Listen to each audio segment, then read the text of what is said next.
Notre feuilleton de la semaine, c'est l'orne poumon vert de la Normandie. Ouais. Et je vais vous parler tout doucement parce que dans le dernier épisode, il veut nous parler d'un chant secret. Un beau secret. Tu vas nous livrer un secret? Nous allons finir cette belle semaine dans l'Orne et à Bagnols du côté de Domfront. Nous allons partir au cœur de la forêt des Andennes. Là-bas, il y a effectivement un village, Champ Secret. Et là-bas, vous allez découvrir que les hommes, depuis des lustres, ont su tirer profit des richesses de la nature. Là-bas, à partir du XVIe siècle, on a associé le bois, l'eau et le minerai de fer qu'il y avait dans le sol. Du coup, on a créé de la sidérurgie dans cette forêt. Tout cela au milieu d'une nature incroyable. On trouve encore aujourd'hui un des plus beaux ensembles industriels qui nous soit parvenu à travers les siècles. Et quand on se balade dans le coin, sur terre ou dans les airs, les surprises sont partout. À quelques kilomètres de Bagnols-de-l'Orne, le village de Champ Secret est enclavé dans la forêt des Andennes. C'est un coin de verdure préservé au beau milieu du bocage normand qui s'apprécie sur terre ou dans les airs à bord d'une montgolfière.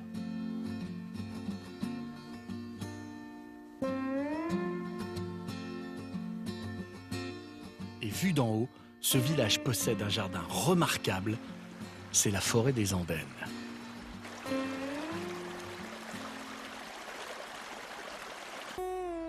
Cette forêt, c'est l'identité du village. Elle a vu grandir Bernard Petit au pied des chênes.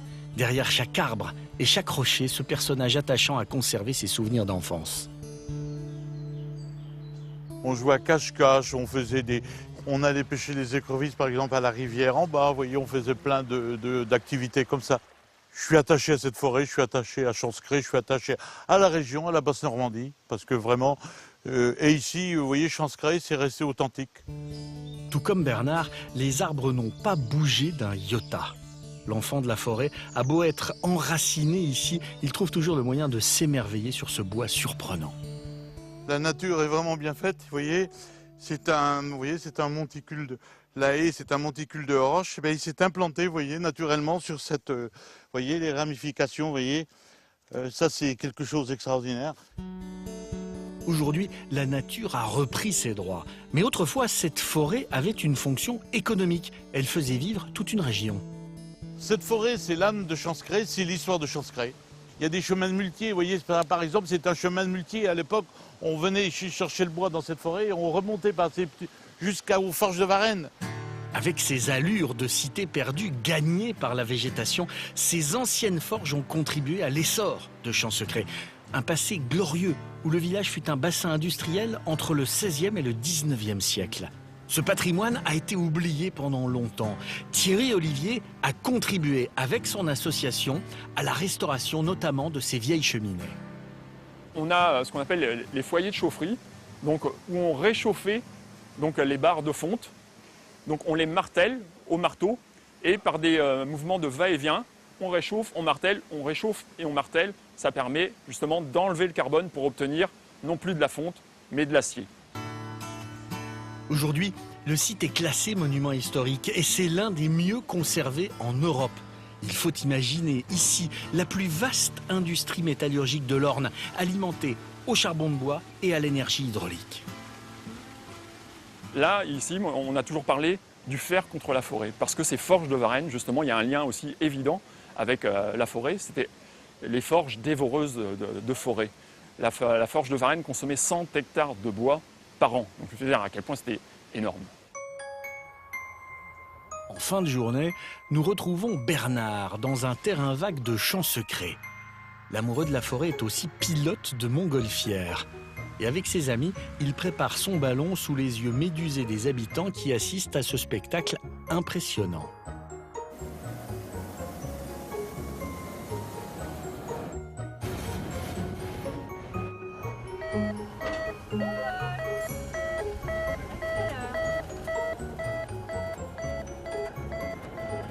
Bernard vole en ballon depuis 35 ans au-dessus du bocage normand.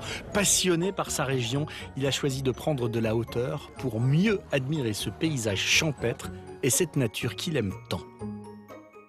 Ah là, vraiment, vous voyez, je suis bien ici. Vous voyez, on est au-dessus de tout. Au-dessus de tout, vous voyez. C'est fabuleux.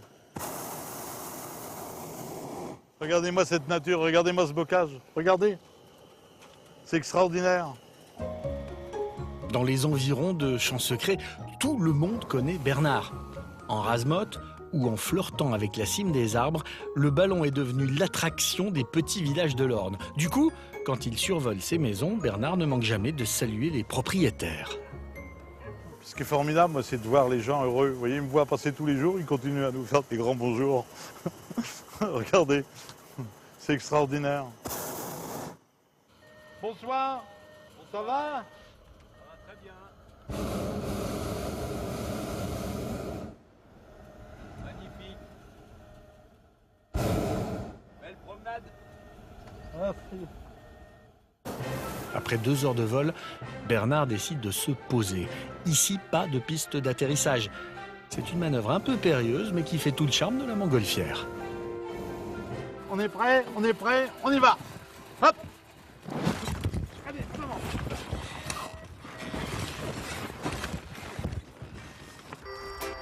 Le ballon se pose finalement dans un champ appartenant à un agriculteur.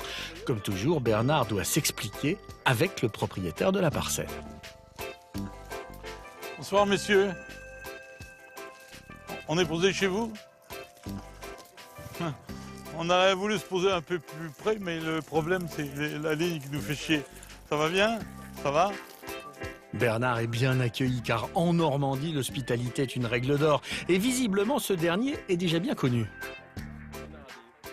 Deuxième fois qu'il atterrit chez nous, quoi, en fait. Mais Monsieur Petit De la sauvagère. la sauvagère, ouais. Ouais. Il y a seulement 1000 habitants à Champs Secrets. Mais avec une forêt, un bocage, une campagne généreuse et abondante et un patrimoine insoupçonné, ce village est totalement incroyable. Bon, ça, c'est vraiment à tomber. Jean-Sébastien, merci. Champs Secrets, Ce sont remarquable. des endroits qui sont absolument magnifiques. Je voudrais qu'on revienne comme ça dans la forêt quand on se balade. Vous savez, c'est très étonnant aujourd'hui, au XXIe siècle, de tomber comme ça au milieu d'une nature qui est généreuse, qui est belle, qui est totalement bucolique. Et puis à un moment, on tombe sur les restes d'un patrimoine industriel qui date du XVIe. Cette usine sidérurgique qui a été créée là, entièrement en pierre, elle a fait vivre quand même jusqu'à 150 ouvriers dans cette forêt qui travaillaient dans ce coin du Domfronté. Et il y a plusieurs endroits comme cela dans le Domfronté qui rappellent cette époque de la forge et de la sidérurgie. La Ferrière aux Étangs, par exemple, ou encore le village de Sept-Forges. La Ferrière aux Étangs, par exemple, on a exploité le minerai de fer jusque dans les années 60, jusqu'au moment de la crise de la sidérurgie, en même temps qu'en Lorraine. Et ça a été aussi un choc. Alors, tu sais qu'il y a toujours de l'industrie ici, hein, de transformation, notamment agroalimentaire. Absolument. Hein. Donc, voilà. Mais cette forêt dans laquelle on s'est baladé pendant toute la semaine, évidemment, elle véhicule nombre de légendes. La légende arthurienne, bien évidemment. Tiens, la question qu'on ne s'est pas posée, Oui. c'est est-ce qu'Arthur, il a effectivement vraiment existé? Non, c'est une légende. Alors, Le il se roi pourrait Arthur. en fait que oui. Il se pourrait qu'il y ait eu un roi Arthur au VIe siècle qui aurait été le champion de la résistance chrétienne des Celtes bretons contre les envahisseurs saxons. Et de cette histoire vraie, qui a été amplifiée, magnifiée au fil Tradition des orale. siècles, eh bien, on est arrivé jusqu'à la version la plus connue du roman de la Table Ronde avec Chrétien de Troyes. Et puis enfin, pour finir dans les légendes, quand on se balade dans ce coin-là, on peut tomber sur une pierre au détour de la route forestière de l'Épinette. Cette pierre, c'est la pierre au trésor, une pierre qui a été oubliée pendant des décennies. Et quand on se balade, elle a été redécouverte en 1977, la voilà. Ça, c'est Et- Elodie qui est allée la toucher. Tu l'as fait Exactement. aussi, toi. Hein. Et c'est une pierre procureuse, une pierre qui est censée exaucer les vœux exprimés, mais seulement avec sincérité. Alors, ton vœu ne sait pas s'exprimer. Il faudra attendre. Je sais pas, on va attendre. Hein. C'est Tu nous secret, tiens au un courant. vœu. C'est toujours secret, un vœu. Hein. Ouais. Qu'est-ce qu'elle a fait, Elo, comme vœu? On ne sait pas, on ne saura pas. On ne dira pas. On vous C'est tiendra au secret. courant, ne vous inquiétez pas. C'est secret. C'est secret. Mais c'est très joli, cette légende. C'est très beau. Hein. On a vraiment le sentiment d'y être, là. Dans toutes les légendes arthuriennes, elles sont effectivement dans ce pays ici même.